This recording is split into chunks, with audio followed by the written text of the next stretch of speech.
fairy prince and princess, animals that are people enchanted. Where can they be?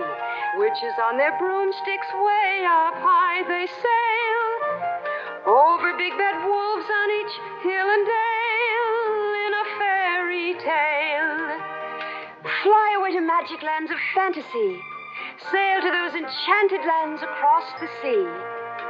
There's a land that's far away where folks live happy ever after in a fairy tale.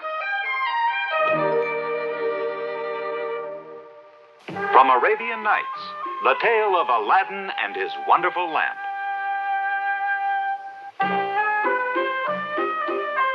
Once upon a time, long, long ago, when the ancient city of Baghdad was still new, a boy named Aladdin lived with his mother, who was a poor widow. Aladdin was an idle boy who would learn no trade. His time was spent in the marketplace, where he often fought with the merchants. You're a thief! You cheat! Aladdin, you go! Time after time, the merchants came to see Aladdin's mother, demanding to be paid for the damage. Your son has wrecked our stalls, they shouted. We must be repaid. Aladdin. Enough! I am Maghlef. I shall pay all damages done by Aladdin. The wealthy stranger Maghlef explained to Aladdin's mother that he was the boy's uncle. He had been away trading in distant lands for 40 years, he said, and now had returned to teach the art of trading to Aladdin. But in fact, Maghlef was a sorcerer from Africa. He had an evil scheme in mind for Aladdin. Aladdin, before we go any farther, there's a very simple task I'd like you to do. I'll reward you. Yes, Uncle, but no reward. Rewarded shall you be. Shazad! Down there is a lamp. Take this ring and bring back the lamp. Touch nothing or you will die instantly. Treasure! A treasure in copper. Better not touch it. Uncle said I would die instantly. That's silver. Everything in this chamber is made of silver. And everything in this chamber is made of gold. What's that on the table? Ah, that must be the lamp. Hours later, when Aladdin had still not returned from the cave, Maghlef began to grow restless. 1,000 curses on that young fool. I alone know where the lamp is hidden. That wonderful lamp that will make me the most powerful man in the world. Yet I can receive it only from the hand of another. Well, when he hands me the lamp, I shall reward him by sealing him in the cave forever. Ah, Aladdin? Yes, Uncle? Stay there and toss the lamp up to me. I'll give you the lamp. But first tell me why you're so eager to have this lamp and why you shoved me down the steps to get it. You must give that lamp to me. Not till you give me the answers to both questions. You dare defy Maghlef? Shazad!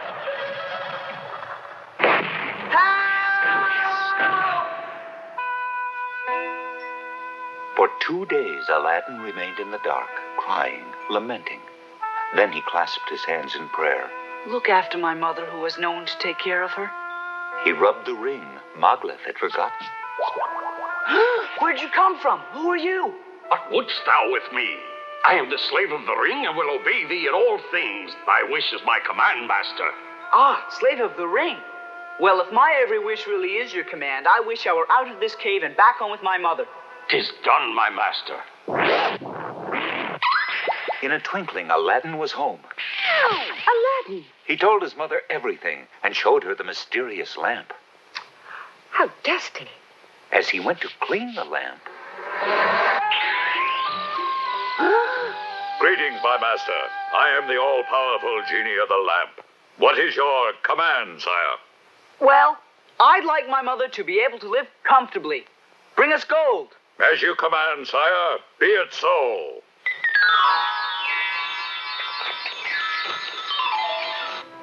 With his new wealth, Aladdin went to the marketplace. One by one, he repaid the merchants for all the damage he had done in the past. Then, as he was returning home,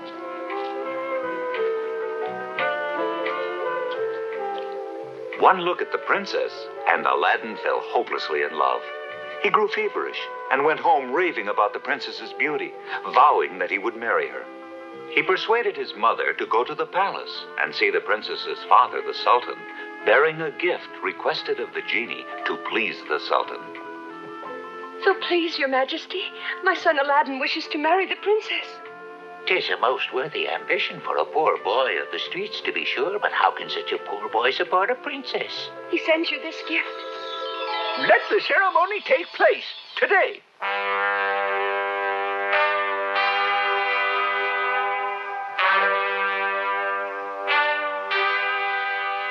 And indeed, that very day, thousands came to see a boy of the streets marry the beautiful princess.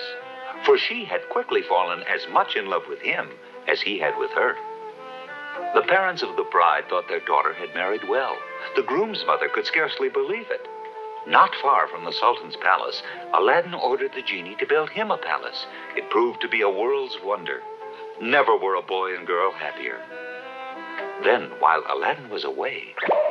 New lamps for old, my masters, new lamps for old. Who will trade an old lamp for a new one? My master's away, but I'm sure he'd be glad to trade his old lamp for a new one. Good. Here.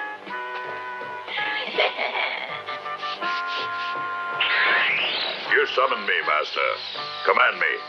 You built this beautiful castle for that thief Aladdin. Take it, and move it at once to Africa. As you command, Master. The Sultan, distressed by the sudden disappearance of his daughter, who was in the palace, gave Aladdin 40 days in which to find her, or lose his head. For 3 days, Aladdin wandered about the land, asking everyone what had become of his palace. They only laughed and pitied him.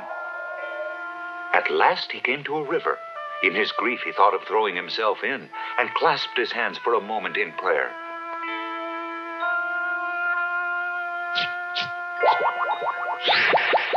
The genie of the ring!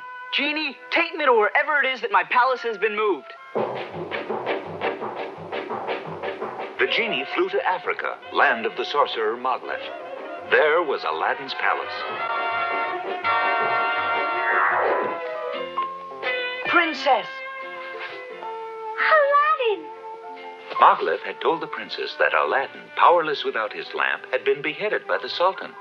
Now Moglet was asking the princess to marry him, and had gone to bring wine for the wedding ceremony. Tonight, tell him you will marry him. Gladly. I will arrange a surprise.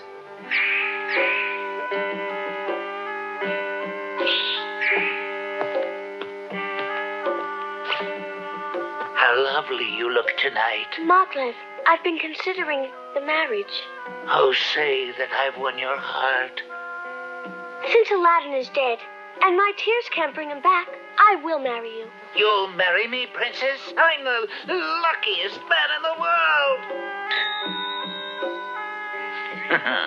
His wine contained a potion added by the princess and Aladdin to put Moglet to sleep so they could recover the lamp.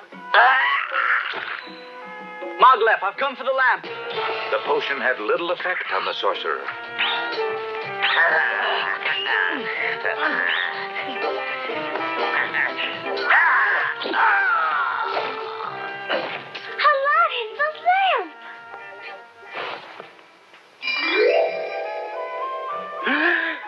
Your Majesty, I was relying entirely on the genie of the lamp and the genie of the ring for everything I needed.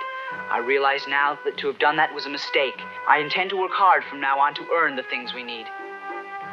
I love the princess with all my heart, and if you forgive me, I promise never to leave her side again, but try always to make her happy.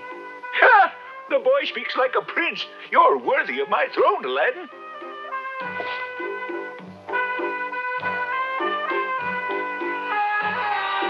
And indeed, Aladdin would prove a popular ruler. For one day, he would become Sultan, a great Sultan, beloved by all the people of Baghdad, when Baghdad was still new.